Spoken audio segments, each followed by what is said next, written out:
Good morning बच्चों। आज हम लोग लाइट चैप्टर का जो नेक्स्ट वीडियो है वो शूट करने जा रहे हैं और आज हम लोग पढ़ेंगे।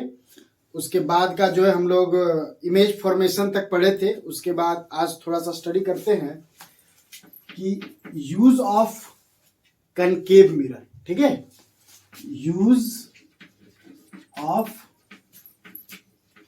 Concave mirror. ठीक है, तो देखिए बच्चों, इसका यूज जो है हम लोग सेविंग मिरर के रूप में करते हैं। जब हम लोग दाढ़ी वगैरह जब बनाते हैं, सेविंग करते हैं, तो उसमें मिरर का यूज करते हैं। तो वो जो मिरर होता है वो कनकेव मिरर। ठीक है, ऐसे तो जनरली गांव देहात में क्या होता है कि प्लेन मिरर भी यूज कर लेते हैं, लेकिन ठीक है, ये सेविंग के लिए सेविंग मिरर के रूप में कनकेव मिरर ही ज्यादा यूज किया जाता है। और ये सही भी है क्योंकि ये आपका क्या है कि बड़ा इनलार्ज्ड इमेज बनाता है। ठीक है, तो इसे हम सेविंग मिरर के रूप में भी यूज करते हैं। दूसरा, जो डॉक्टर है, जो दांतों का डॉक्टर है, तो वो क्या करता है कि वो भी इस मिरर का यूज करता है दांतों को अच्छी तरह से देखने के लिए। ठीक है, जो पेशेंट है उसके दांत को अच्छी तरह से देखने के लिए ये मिरर का यूज करता है, यानी कॉनकेव मिरर का वो यूज करता है। तीसरा, अब ये क्या है कि गाड़ी का जो हेडलाइट होता है, ठीक है, उसमें भी ये यूज होता है। ठीक है, कॉनकेव मिरर उसमें भी वो यूज होता है कि गाड़ी के हेडलाइट के रूप में। ठीक है, और एक जो होता है कॉनकेव ग्लास जो होता है वो सोलर जो भट्टी होती है, सोलर भट्टी, उसमें जो है कि ड्राई फ्रूट वगैरह बनाया जाता है सनलाइट के प्रेजेंस में, हम उससे जो है कि खाना वगैरह बनाते हैं। ठीक है, तो सोलर कुकर भी उसको हम लोग बोलते हैं। ठीक है, तो उसमें भी ये यूज होता है। ठीक है, उसके बाद हम लोग देखते हैं यूज ऑफ कन्वैक्स मिरर। ठीक है, तो इसका यूज तो जनरली क्या होता है कि साइड मिरर के रूप में, आप बाइक वगैरह देखते होंगे या कार वगैरह देखते होंगे, तो उसमें जो साइड मिरर के रूप में जो यूज होता है वो कन्वैक्स मिरर ही होता है उसमें। और कन्वैक्स मिरर का ही यूज क्यों होता है? क्योंकि ये क्या है, ऑब्जेक्ट कहीं भी हो, जो कन्वैक्स मिरर है, ये हमारा ये कन्वैक्स मिरर है, और आपका जो ऑब्जेक्ट कहीं पर भी हो, ठीक है, तो उसका जो इमेज है वो हमेशा सीधा और छोटा बनाता है। ठीक है, छोटा इमेज बनाता है। ठीक है, स्मॉल इमेज बनाता है, और पीछे का जो पूरा लार्ज एरिया है उसको वो एक छोटे से अपने ये मिरर में कैद कर लेता है और पूरा व्यू दिखाता है। ठीक है, इसीलिए क्या होता है कि कन्वैक्स मिरर का हम लोग साइड मिरर के रूप में यूज करते हैं। और ये एग्जाम में बहुत बार आता है, बार बार ये रिपीट होते रहता है, हर साल देखते हैं कि ये रिपीट होता है। ठीक है, अब हम लोग जो है कि पढ़ने जा रहे हैं, ये तो हो गया यूज ऑफ मिरर। अब जो है कि साइन कन्वेंशन हम लोग पढ़ेंगे। ठीक है, साइन कन्वेंशन, तो आगे हम लोग बढ़ते हैं। साइन कन्वेंशन, ठीक है, तो हम लोग देखते हैं जब भी साइन कन्वेंशन का रूप यहाँ पे लोग क्या हम लोग करेंगे क्या कि एक मिरर फॉर्मूला होता है mu plus 1/v equal to 1/f।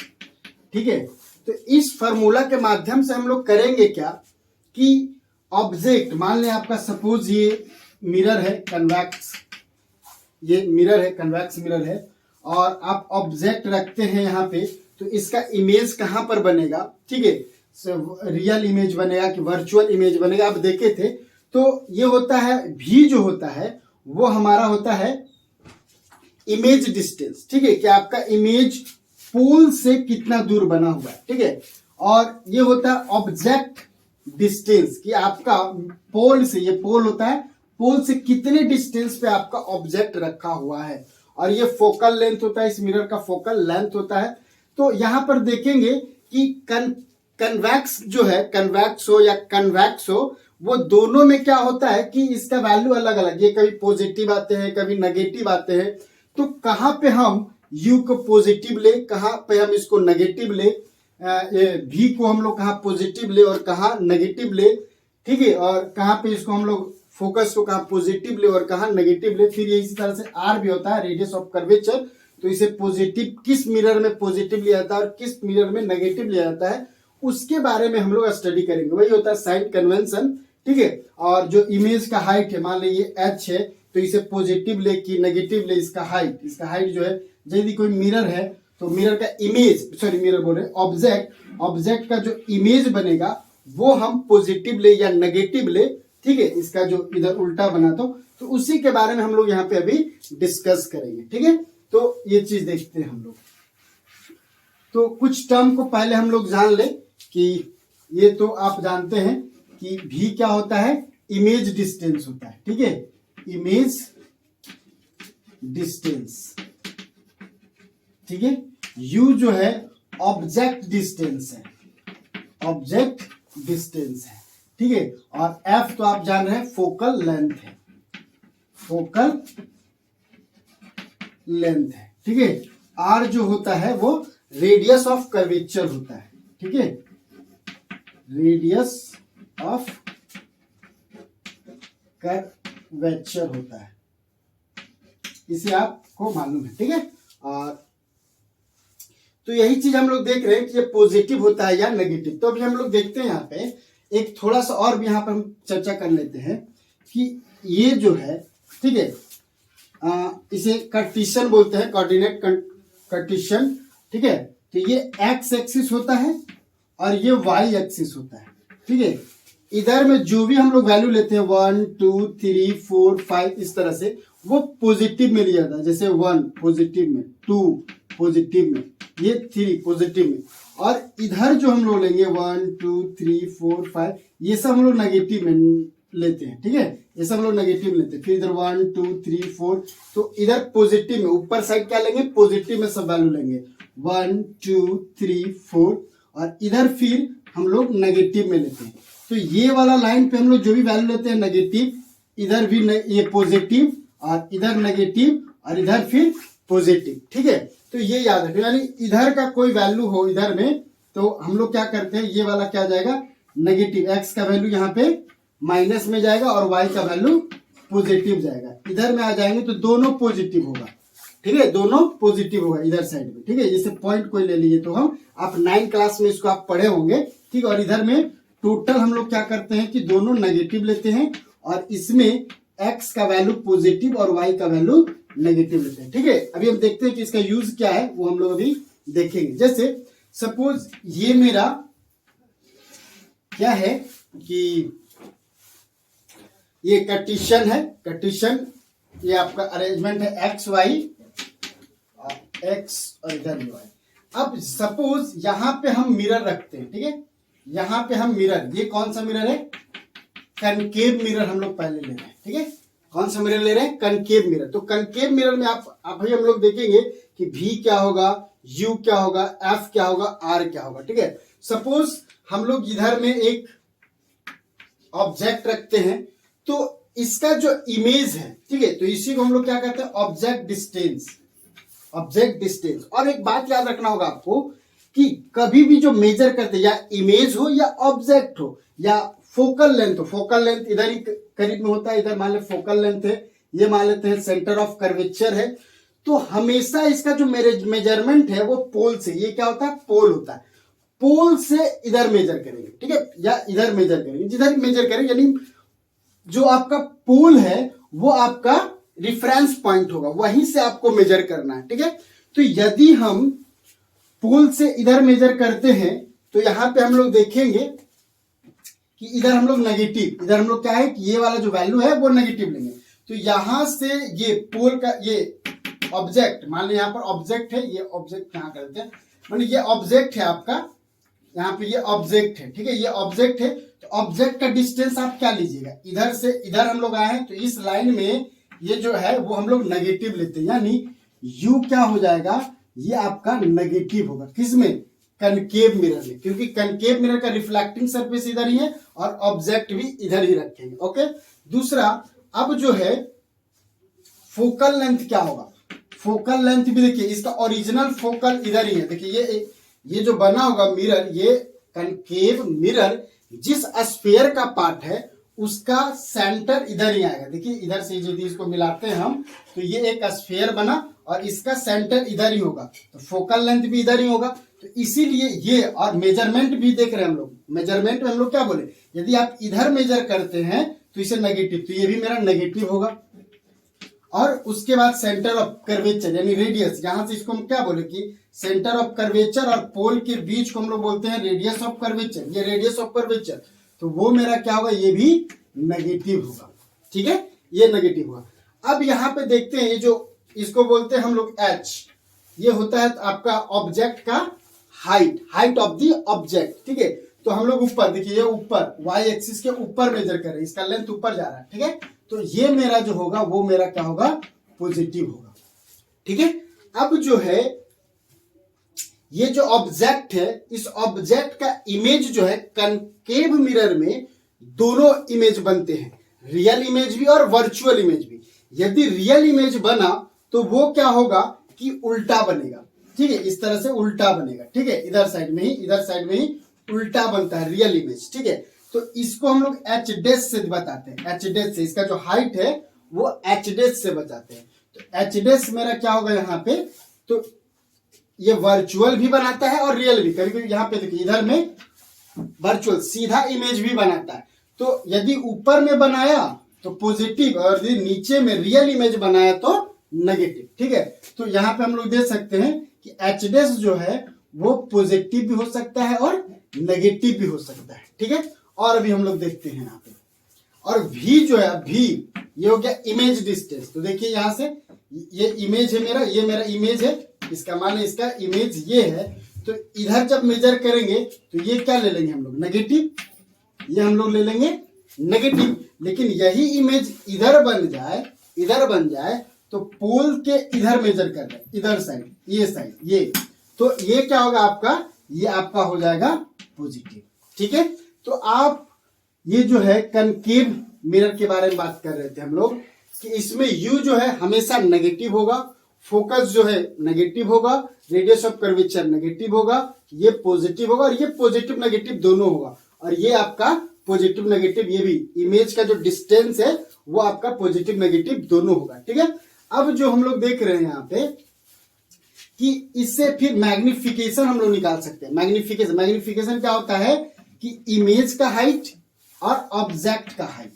ठीक है, तो ये दोनों को यदि डिवाइड हम लोग यहाँ पर देख रहे हैं आप कि आपका इमेज का हाइट पॉजिटिव नेगेटिव दोनों है और ये ऑब्जेक्ट तो हमेशा पॉजिटिव, तो इसका जो वैल्यू आएगा ये भी पॉजिटिव भी हो सकता है और नेगेटिव भी हो सकता है, पॉजिटिव भी हो सकता है और नेगेटिव भी हो सकता है। एम का वैल्यू किसमें, कनकेव मिरर में। तो ये हमारा साइन कन्वेंशन है। साइन कन्वेंशन में आप ये वाला फॉर्म याद रखें तो बेटर होगा, और नहीं तो आपके पास प्रोसेस है कि पोल से इधर मेजरमेंट करेंगे तो नेगेटिव लेंगे, पोल से इधर मेजरमेंट करेंगे तो नेगेटिव, सॉरी उधर में नेगेटिव लेंगे और इधर में पॉजिटिव लेंगे, और पोल से ऊपर मेजरमेंट करेंगे तो पॉजिटिव, और पोल से नीचे मेजरमेंट करेंगे तो वो आपका पॉजिटिव नेगेटिव, इधर में नेगेटिव और ऊपर वाला पॉजिटिव। ठीक है, बात समझ में आ रहा है। अब हम लोग इसी को करेंगे कन्वेक्स में कि कन्वेक्स में ये क्या डाटा आता है, तो इसे आप नोट डाउन कर सकते हैं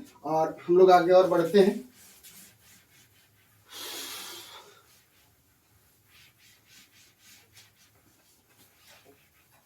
ये हम रहने देते हैं और इधर फिर से हम लोग क्या करते हैं कि एक, सॉरी ऐसे कर लेते हैं।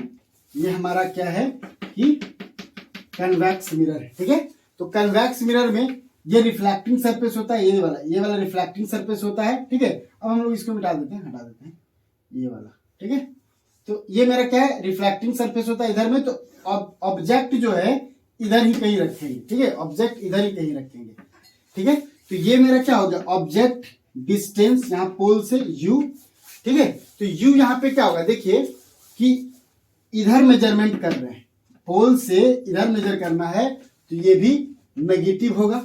ओके, अब जो है इसका इमेज हमेशा क्या होता है कि ये वर्चुअल इमेज बनाता है, ये हमेशा वर्चुअल इमेज बनाता है। तो वर्चुअल इमेज बनाएगा तो इधर ही बनेगा, इधर ही कहीं बनेगा वर्चुअल इमेज, ठीक है, ये इधर ही कहीं वर्चुअल इमेज बनेगा। तो इसका मेजरमेंट इधर होगा, ठीक है, तो इधर होगा तो भी मेरा क्या होगा, ये भी पॉजिटिव होगा, हमेशा पॉजिटिव होगा, ठीक है। अच्छा, उसके बाद ये वर्चुअल इमेज बनाएगा तो सीधा इमेज बनाएगा इधर डायरेक्शन में ऊपर की ओर, ठीक है। तो ऐसे हो तो इसका हाइट जो मेजरमेंट करेंगे हम लोग वो इमेज है, तो ये मेरा क्या होगा, ये भी पॉजिटिव होगा, और इधर से तो ये ऊपर में रहेगा ही, इसका हाइट हम लोग यहाँ से मेजर करेंगे ऊपर की ओर वाई एक्सिस है, तो ये भी मेरा क्या होगा कि पॉजिटिव होगा, ठीक है।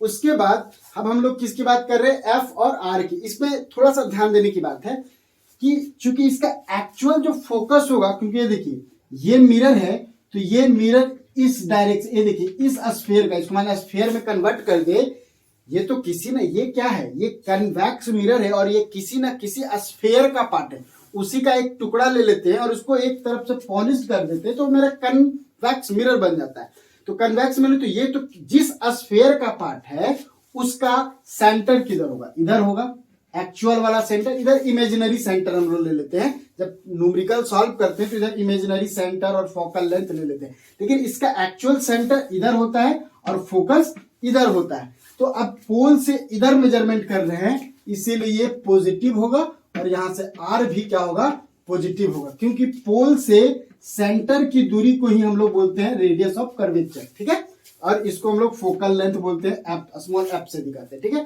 तो ये आपका रहा, और इसमें आप मैग्निफिकेशन फाइंड करने के लिए चाहेंगे तो फिर आपका देखिए यहां से ये दोनों पॉजिटिव है, यानी कि ये भी पॉजिटिव होगा, ये भी पॉजिटिव होगा, ठीक है, दोनों का H H H dash by H, ये दोनों क्या आ जाएगा, पॉजिटिव आ जाएगा, ठीक है। तो इस तरह से हम लोग साइन कन्वेंशन का यूज करते हैं कि कौन पॉजिटिव लेना है, कौन नेगेटिव लेना है, और न्यूमेरिकल हम लोग सॉल्व करते हैं, ठीक है। तो अब हम लोग आगे बढ़ते हैं मिरर फार्मूला के बारे में, ठीक है, ये तो आपका साइन कन्वेंशन हो गया, ठीक है। चलिए, तो अब अभी हम लोग बताए, फिर से एक बार चर्चा कर लेते हैं कि एक मिरर फार्मूला है जो बता चुके हैं अभी, मिरर फार्मूला और मूला, ठीक है। तो मिरर फार्मूला में 1/v plus 1/u plus equal to 1/f, और जाने ये इमेज डिस्टेंस है, ये ऑब्जेक्ट डिस्टेंस है और ये फोकल लेंथ है, ठीक है। तो आप इसे नोट डाउन कर सकते हैं, इसे बढ़िया तरह से लिख सकते हैं, ठीक है। तो और उसके बाद एक और रिलेशन है r इक्वल टू 2f या f इक्वल टू r/2, यानी ये रेडियस ऑफ कर्वेचर है, और तो रेडियस ऑफ कर्वेचर को यदि आप 2 से डिवाइड दे देते हैं तो आपका फोकल लेंथ निकल जाएगा, ये रिलेशन है, ठीक है। और तीसरा एक रिलेशन अभी देखें मैग्निफिकेशन का, तो magnification equal to minus v/u equal to h dash by h, ठीक है। तो ये कनकैव मिरर हो या कन्वेक्स मिरर हो, इस फॉर्मूला का यूज करते हैं हम लोग दोनों में, ठीक है। और यूज करके यदि आपको न्यूमेरिकल कैसे पूछता है तो आपको इमेज डिस्टेंस दिया रहेगा, फोकल लेंथ दिया रहेगा, और पूछेगा कि आपने ऑब्जेक्ट कहाँ रखा है, ठीक है, या ऑब्जेक्ट कहाँ पर है, कितने डिस्टेंस पे है, मिरर से कितने डिस्टेंस पे है। तो आपको 2 चीज गिवन रहेगा और तीसरा आपको फाइंड करने के लिए बोलेगा, या आपको वो बोल सकता है कि r का वैल्यू दिया हुआ है तो आप फोकल लेंथ फाइंड करें, तो आप r का वैल्यू जो भी दिया है, मान लीजिए 20 सेंटीमीटर है, तो आप इसको 2 से डिवाइड दे करके 10 निकाल सकते हैं कि ये आपका क्या है, फोकल लेंथ है, ठीक है। फिर मैग्निफिकेशन आपको बता सकता है कि मैग्निफिकेशन एक्चुअली होता क्या है कि जो आपका इमेज बना है वो ऑब्जेक्ट से कितना टाइम्स बड़ा है, ठीक है, या कितना टाइम्स छोटा है, उसको आप निकाल सकते हैं। जैसे कि मान लेते हैं कि इमेज का हाइट जो है डबल है, ठीक है, यानी 220 है और ऑब्जेक्ट आपका 10 सेंटीमीटर है, तो आप इसे कट करके आप बता सकते हैं कि ये 2, यानी आपका मैग्निफिकेशन कितना आया, 2 आया, यानी इस 2 आने का मतलब है कि आपका जितना बड़ा ऑब्जेक्ट था उससे डबल आपका इमेज बना है, ठीक है। तो ये मैग्निफिकेशन बताता है, ठीक है। अब हम लोग आते हैं इसके आगे कि रिफ्रैक्शन में, ठीक है। तो चलिए रिफ्रैक्शन क्या होता है इसे हम लोग देखते हैं।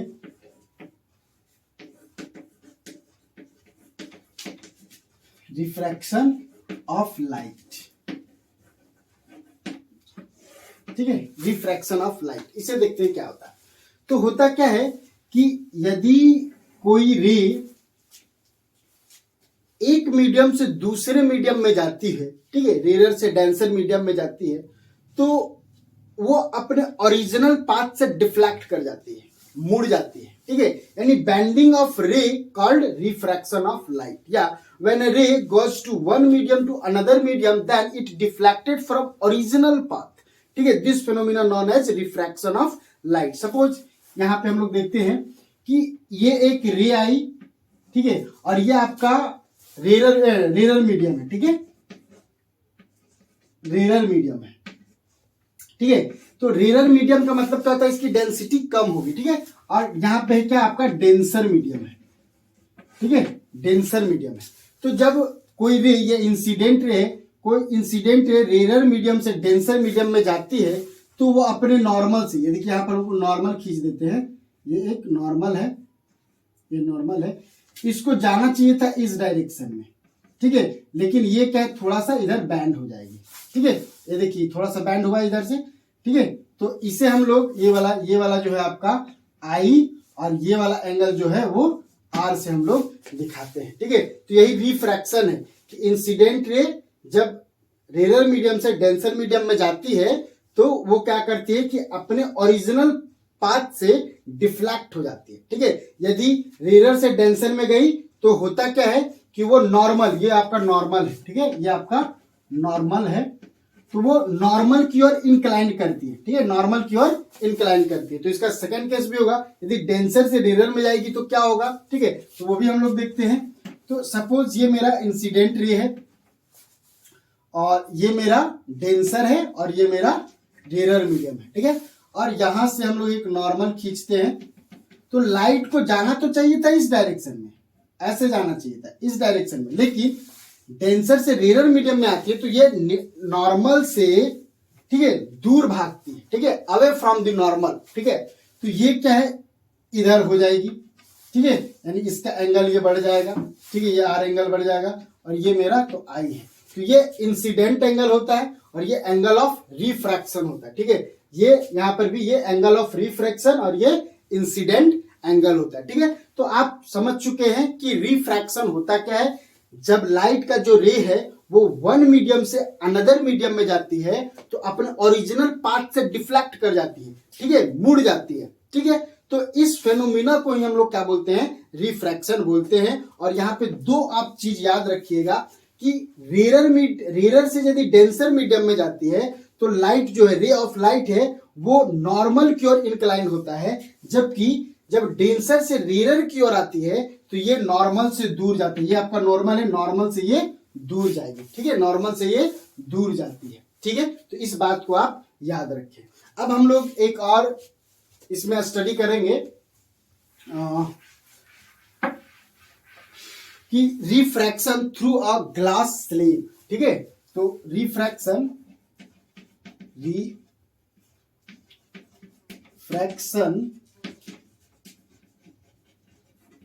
Through a glass slab.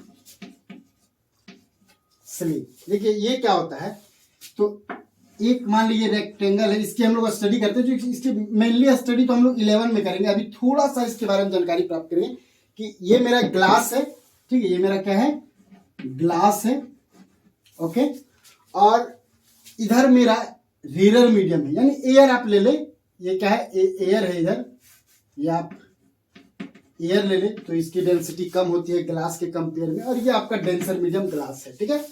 तो होगा क्या कि यदि एक रे इधर से आती है, इंसिडेंट हुई, तो अब आप जानते हैं कि अभी हम लोग रिफ्रैक्शन में पढ़ा कि रेयर मीडियम से यदि डेंसर मीडियम में जाती है, ये ग्लास आपका डेंसर हो जाता है और एयर जो है रेयर मीडियम हो जाता है।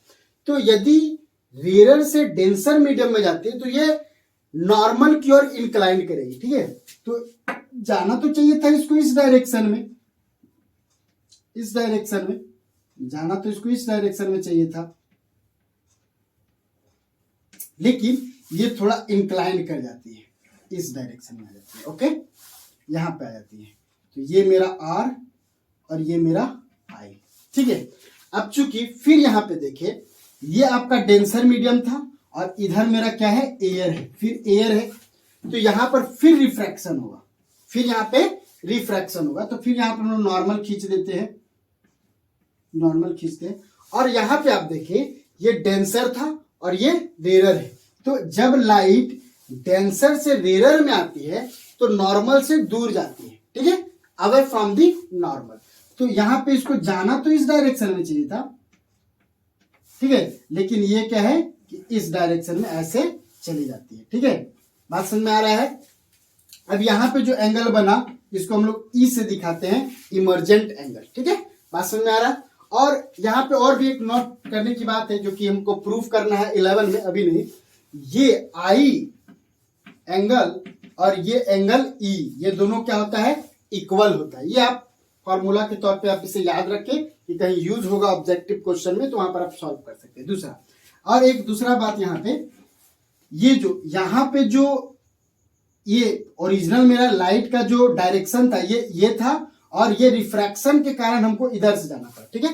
तो यहाँ पे ये दोनों जो लाइट है, ये जो आने वाला जो पाता और ये दोनों पैरेलल होती है, ठीक है। ये क्या होती है, पैरेलल लाइन होती है, ठीक है, ये पैरेलल लाइन होती है। और तीसरा हम लोग यहाँ पे बात याद करेंगे कि यहाँ पे जो ये जो डिस्टेंस हुआ, ये यहाँ पे जो डिस्टेंस हुआ, इसको बोलते हैं लैटरल डिस्प्लेसमेंट, ठीक है। लैटरल डिस्प्लेसमेंट या लैटरल शिफ्ट बोलते हैं, ठीक है। इसको लैटरल डिस्प्लेसमेंट या लैटरल शिफ्ट बोलेंगे, ठीक है। तो ये मेरा रहा स्टडी, इसके बारे में थोड़ी सी स्टडी करनी थी, refraction through a glass slab. तो यहां से बस यही जानना है कि आपका जो रिफ्रैक्शन होता है, एक यहाँ पे होगा और एक रिफ्रैक्शन यहाँ पे होगा।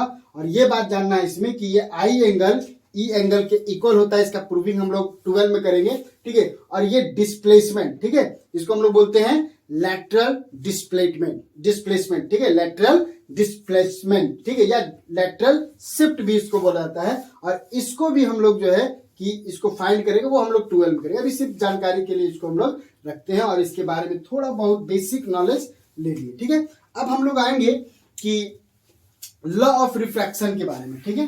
तो चलते हैं।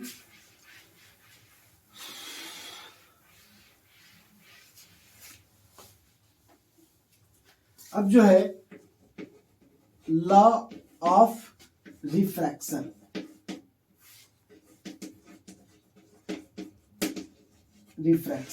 ठीक है। तो लॉ ऑफ रिफ्रैक्शन में हम लोग देखते हैं कि ये जो मान लें कि ये रेयर मीडियम है और ये डेंसर मीडियम है, और यहां से कोई रे आई, ठीक है, इंसिडेंट रे इसको बोलेंगे, इंसिडेंट रे। और यहां से आप क्या करते हो कि नॉर्मल ड्रॉ करते हो, ये आपका नॉर्मल है, नॉर्मल है। तो इसे जाना तो चाहिए था इस डायरेक्शन में, ठीक है, लेकिन ये इस डायरेक्शन में आ गई, ठीक है, ड्यू टू रिफ्रैक्शन, ठीक है। तो ये जो एंगल है यहाँ पे R और यहाँ पे जो एंगल बनता है वो I, ठीक है। तो इसका फर्स्ट जो लॉ है, law of refraction, first law है कि जो इंसिडेंट रे है और ये जो रिफ्रैक्टेड रे, ये जो रिफ्रैक्टेड रे, इंसिडेंट रे और रिफ्रैक्टेड रे, और ये जो नॉर्मल है, वो सब क्या होता है, सेम प्लेन पे होता है, ठीक है। ये सब क्या होता है, सेम प्लेन पे होता है, सेम प्लेन पे होता है, ठीक है। दूसरा, ये जो एंगल, ये जो है, तो साइन ऑफ आई, ठीक है, साइन ऑफ आई, और इसका ये जो रिफ्रैक्टेड एंगल था, ये sine of R, angle R equal to C होता है, यानी कांस्टेंट होता है, या फिर आप इसे म्यू से दिखा सकते हैं, म्यू के बराबर होता है। और ये कांस्टेंट है, एक क्या है, कांस्टेंट है। और इसे हम लोग रिफ्रैक्टिव इंडेक्स के नाम से भी जानते हैं, ठीक है, इसको हम लोग रिफ्रैक्टिव इंडेक्स भी कहते हैं, ठीक है। और ये जो पूरा ये जो दूसरा लॉ है, इसी को हम लोग स्नेल्स लॉ के नाम से भी जानते हैं, ठीक है, स्नेल्स लॉ, ठीक है, यानी इसे हम लोग स्नेल्स लॉ के भी नाम से जानते हैं। और ये जो कांस्टेंट है, ये कांस्टेंट है, इसका वैल्यू वेरी नहीं करेगा, ठीक है, ये एक कांस्टेंट आ गया, ठीक है। तो ये जो कांस्टेंट है, ये क्या करेगा कि आपका एक गिवन मीडियम के लिए, ये जो आपका फिक्स गिवन मीडियम है उसके लिए ये क्या आएगा, फिक्स वैल्यू आएगा, और इसे हम लोग रिफ्रैक्टिव इंडेक्स के भी नाम से जानते हैं। ठीक है, तो चलिए अभी हम लोग थोड़ा सा भी देख लेते हैं कि रिफ्रैक्टिव इंडेक्स होता क्या है। ठीक है, ये तो यहाँ पर है कि it is the ratio of angle of sine of angle I and sine of angle R. ठीक है, तो इसका रेशियो भी है ये। और एक बात हम लोग और विधि में देखते हैं कि रिफ्रैक्शन या रिफ्रैक्टिव इंडेक्स क्या है। ठीक है,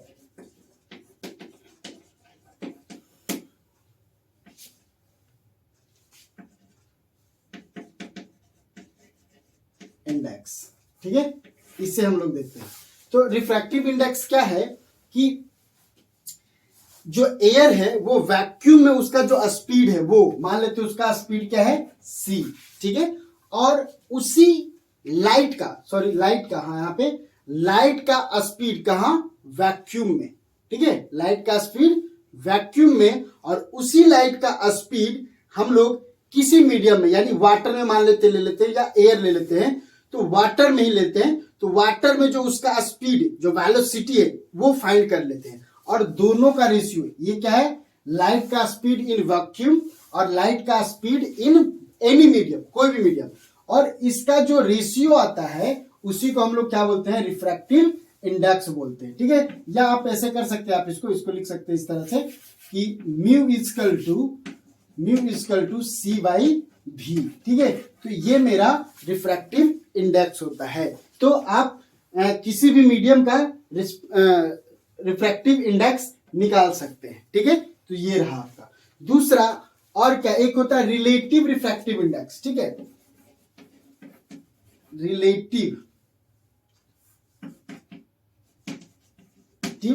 रिफ्रैक्टिव इंडेक्स। ठीक है, ये क्या होता है, तो इसमें हम लोग देखते हैं कि एक मीडियम के रिस्पेक्ट में दूसरे मीडियम का रिफ्रैक्टिव इंडेक्स क्या है। सपोज हम लोग ये मान लेते हैं, एक रिफ्रैक्टिव इंडेक्स निकाल लेते हैं ग्लास का। ठीक है, एक हम लोग रिफ्रैक्टिव इंडेक्स निकाले ग्लास का, तो इसमें हम लोग किए क्या, इसमें हम लोग किए कि लाइट का स्पीड जो है वैक्यूम में मेजर किए और लाइट का स्पीड ग्लास में मेजर किए, और उसका रेशियो हमने निकाल लिया।